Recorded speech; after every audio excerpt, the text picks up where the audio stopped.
Hello guys, welcome to our channel. Today I am going to show you how to combine videos on TikTok. Okay, so let's get started.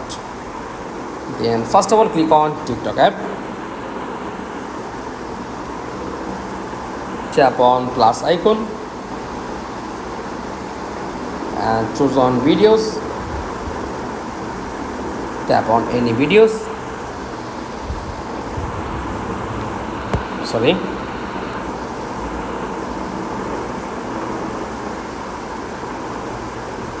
scroll up and any videos.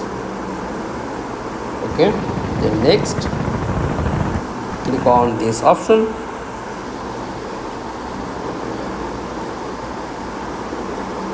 okay,